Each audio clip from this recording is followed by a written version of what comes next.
Nachrichten. Haber. Информация. Ecclesiastes. Edition. Sport. Kultur.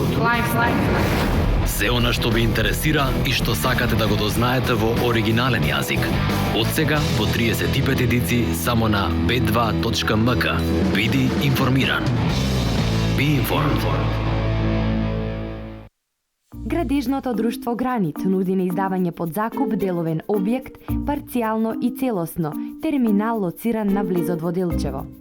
Исто така, градежното друштво Гранит располага со сопствен стамбен и деловен простор кој се наоѓа на атрактивна локација во центарот на градот, веднаш до градскиот парк. Градежното друштво Гранит нуди на продажба или издавање под закуп на административен деловен простор во стамбено-деловниот комплекс Делчевчанка. Ве очекуваме секој работен ден од 9 до 17 часот.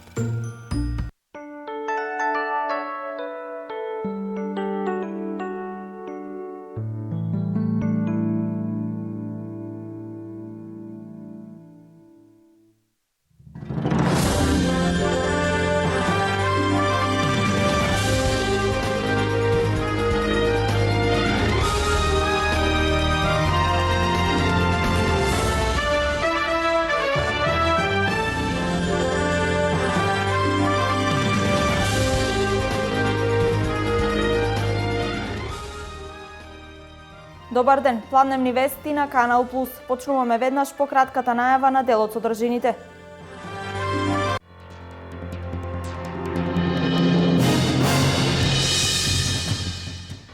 Општина Кочани ќе стипендира 20 редовни студенти.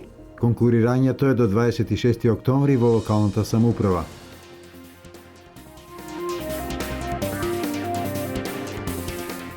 Инфраструктурно обновување во неколку села во општина Зрновци. Ќе се асфалтираат улици, ќе се уредува коритото на Зрновска река, а селото Мородвис ќе добие канализација.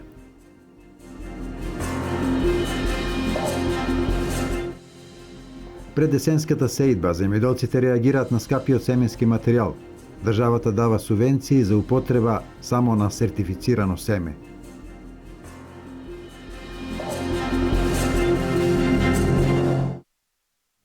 Резултатите од проектот Македонија вработува ги надмина очекувањата на владата. Ова го изјави министерот за труд и социјална политика кој вчера престојуваше во Кочани. Над 7.000 работни места е досегашниот биланс од овој проект.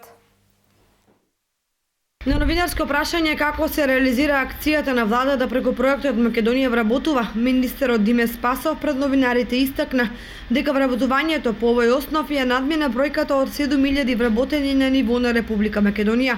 Проектот Македонија вработува ја надмина бројката од 7.000 вработувања на ниво на Република Македонија. Во општина Кочани овој проект исто така дава резултати, функционира и помага во отворање на нови работни места. Над 439 вработувања се отворени само во општина Кочани за овие околу 5 месеци, што е голема бројка на ново отворени работни места преку овој проект. Тоа е практично една фабрика поголема која што во споредба може да се каже, која што помага во намалување на невработеноста во општина Кочани, во создавање на нови работни места. Очекувам во Кочани да продолжи да се зголемува бројот на отворени работни места преку проектот Македонија. Вработуваме и тоа и преку развој на индустриските капацитети и секако проектот Македонија вработува да продолжи да дава резултати и да влие на намалување на невработеноста и зголемување на бројот на нови работни места во нашата држава. Во општина Кочани преку овој проект во изминатите 5 месеци 439 лица се вработени во странските компании Амфенол и Антура, како и во неколку мали приватни компании кои ја прифатија оваа акција на владата за намалување на невработеноста.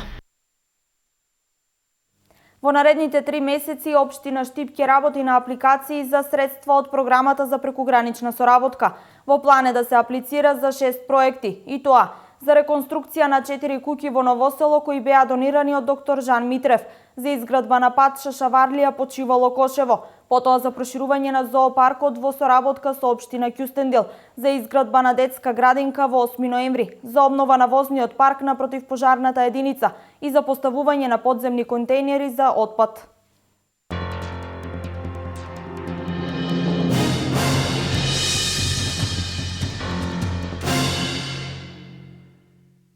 Општина Кочани го распиша конкурсот за стипендирање за оваа студиска година. Ќе бидат доделени 20 стипендии за студенти од јавните високообразовни установи. Една стипендија е за студент од ромската етничка заедница. Право на стипендии имаат редовни студенти жители на Кочани кои не користат друга стипендија и не повторувале година во текот на студирањето. Приоритет имаат децата без родители. Заинтересираните студенти може да аплицираат во локалната самоуправа најдоцна до 26 октомври.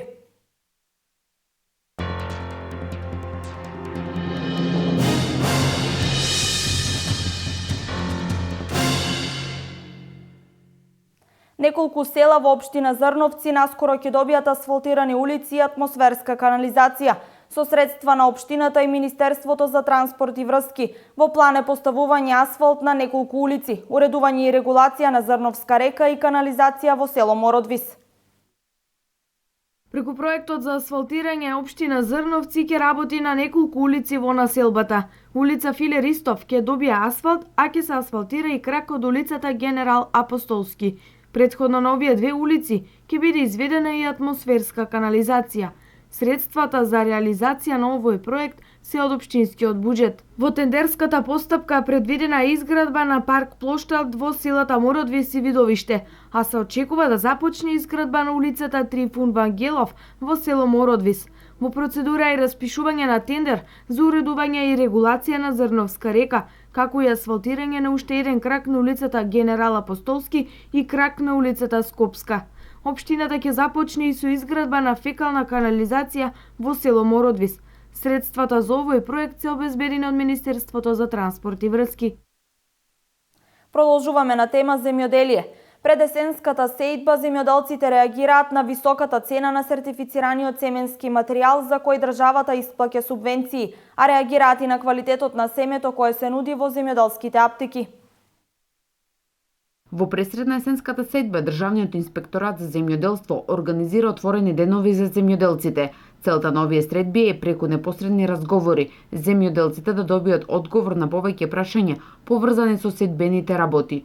Представници од овој инспекторат беа меѓу земјоделците во општина Карбинци. Какви проблеми имате, значи, во делот на земјоделието околу набавката на семенските материјали, набавката на џубривата, од делот на земјишната политика, значи околу делот на земјишната политика, во делот на целото ваше производство и пласменот на вашите земјоделски производи кои што ги пласирате овде во Штипскиот регион и пошироко во државата, а дел знаеме од вашите земјоделски производи излегуваат и надвор од државата. Она на што треба земјоделците да внимаваат е од каде и каков семенски материјал набавуваат, истакна инспекторот Трошански. Кога ќе земете семенска роба, обавезно да си земете документот, фискалната сметка што ви ја даваат. А целата документација што ќе земете и декларациите таму што ги има во земјоделската аптека, да ги земете, да ги чувате за понатаму. Доколку се јави некоја аномалија утре при поникнувањето, доколку се јави некоја болест, доколку уопште нема да никне насадот, да не информирате нас, за да можеме да излеземе на лице место, да пратиме соодветен инспектор. Високата цена и недоволно испитаниот квалитет на семенскиот материјал е најголемиот проблем за земјоделците со кој се соочуваат секоја година. Ние немаме семенски квалитетен материјал.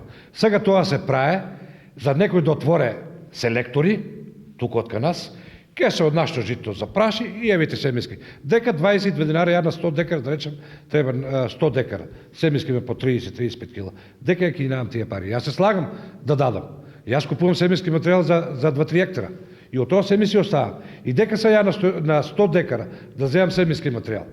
Дека може да го платим јас. Ваквите отворени денови Државниот земјоделски инспекторат започна да ги спроведува од минатата година и ќе бидат посетени сите општини кои произведуваат земјоделски производи.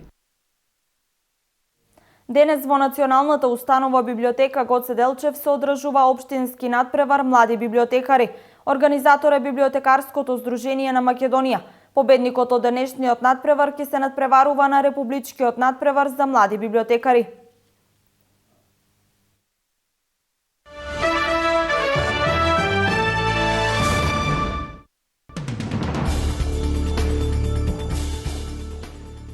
Бебе на возраст од 1 година било пронајдено мртво во операција на грчката крајбрежна стража за спасување мигранти во близина на островот Лесбос.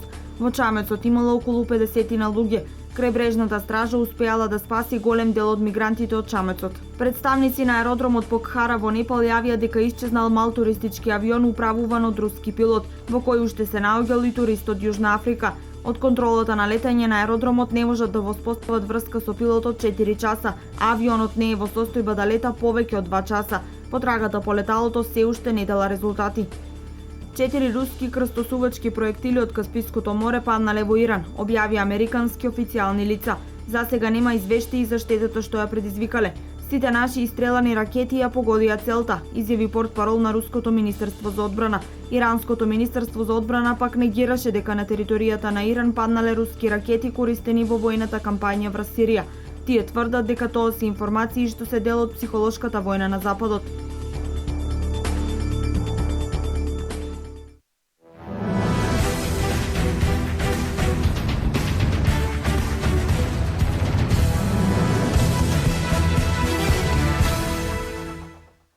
Македонската фудбалска репрезентација вчера го одржа последниот тренинг пред денешниот меч со Украина, на кој црвено-жолтите ќе се обидат да се извадат од калта од катастрофалните одиграни надпревари досега, а последниот секако со Луксембург. Селекторот на Македонија Љубинко Друловик ги склопи коцките, па сега останува на играчите да ги исполнат задачите за да го изненадат фаворитот на националната арена Филип II и да се изборат за добар резултат. Селекторот на македонската репрезентација Љубинко Друловик веќе во голема мера го прецизира стартниот состав со кој ќе им се спротистави на украинците денес од 20 часот и 45 минути на арената Филип II. Ракометниот клуб Металург денес заминува за Данска, каде во недела ќе го одигра надпреварот од четвртото коло на Лигата на шампионите против екипата на Скерн. Средбата Скерн Металург се игра в недела со почеток во 15 часот во Скерн банк арената. До сега Металург во ракометната Лига на шампиони има 3 убедливи победи. А ракометарите пак на Вардар во сабота од 17 часот и 30 минути го пречекуваат германскиот Рајан Некар Левен во рамките на Лигата на шампионите. Непобедливиот Вардар сезонава е пред четвртиот меч во Лигата на шампионите. Германскиот тим има феноменална серија во силната Бундеслига. Црвено-црните во моментот се на првата позиција во Б групата.